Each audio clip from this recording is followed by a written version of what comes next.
মরিয়মের মা যেমন দোয়া করেছিলেন, এমন দোয়া প্রতিটি বাবা মায়ের করার দরকার। কথাটা ভালো করে বুঝবেন।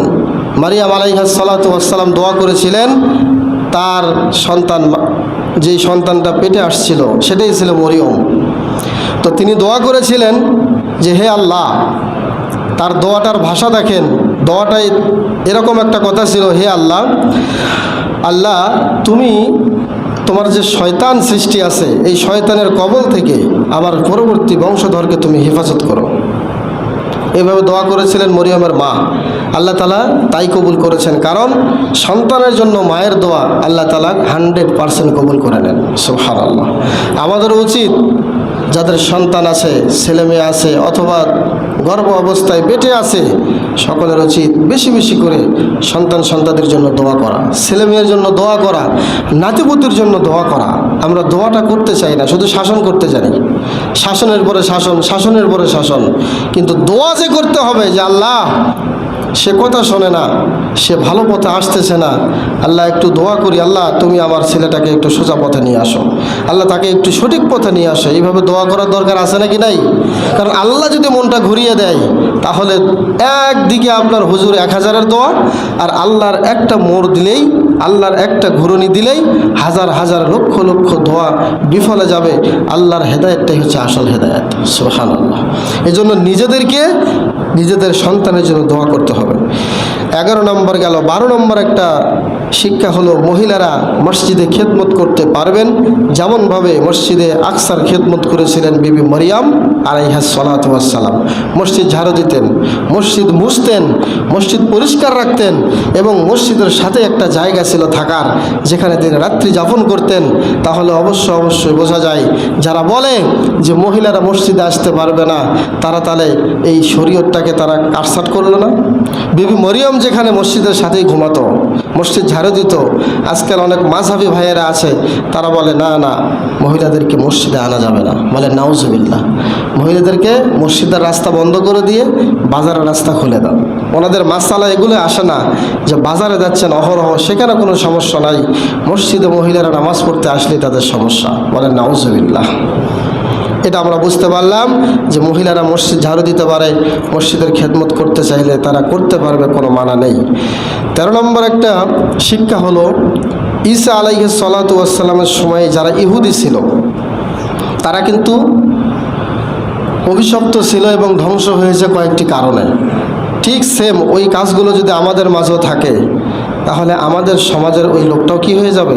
ধ্বংস হয়ে যাবে। যেমন আমি বলি আপনাদেরকে, ব্যাপক পাপ কাজ বলতে যা বোঝায়, আপনারা বলেন আপনাদের সমাজে সুদের লেনদেন আছে নাকি নাই? এটা কি ভালো কাজ না পাপ কাজ? ভালো কাজ। কেন ভালো কাজ? তো টাকা দিয়ে উপকার করে, টাকা দিয়ে কি করে?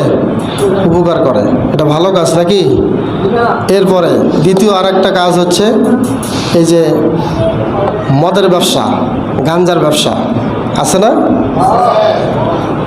এরপরে গাঁজা খায়, বাড়িতে বসে খায়, ঘরের ভেতরে খায়, ছেলেমেয়ে সবাই দেখে। এরকম পরিবেশও আপনাদের টেকপাড়া উত্তরপাড়া সমাজে আছে।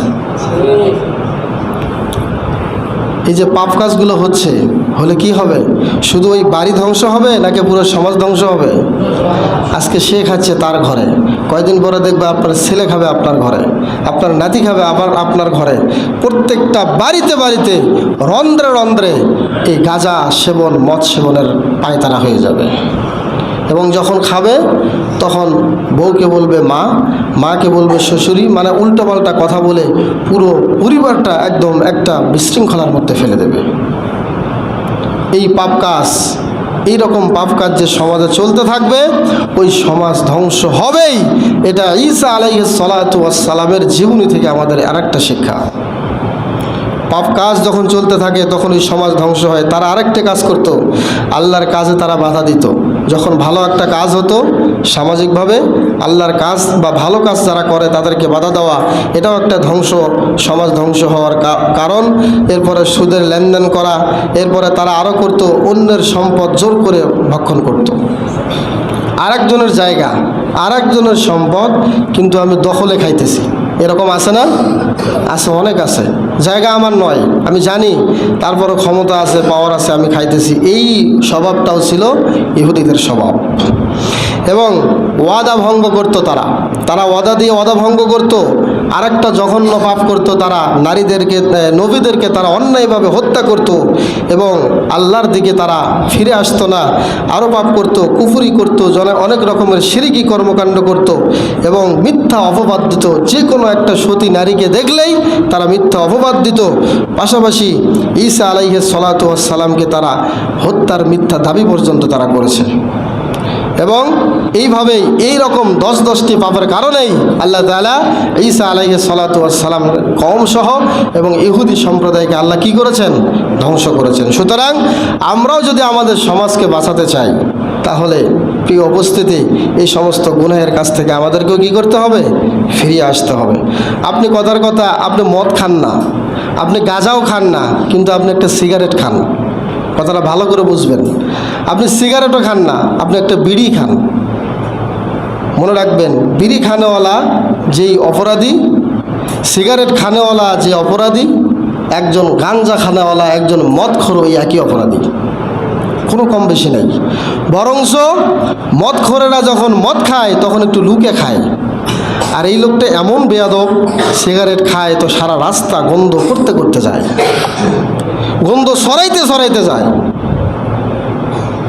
এগুলো হলে ছেলেমেয়েরা কি শিখবে? আমার পরিবার কি শিখবে? আমার সমাজ কি শিখবে আমার কাছে, যদি এই রকম পাপ কাজগুলো আমার দ্বারা হতে থাকে? আমরা দোষ খুঁজি অন্যেরটা, আমরা অন্যের দিকে আঙ্গুল তুলি, কিন্তু নিজের মাঝে যে হাজারো দোষ আছে এগুলো খেয়াল করার হুঁশ আমাদের থাকে না।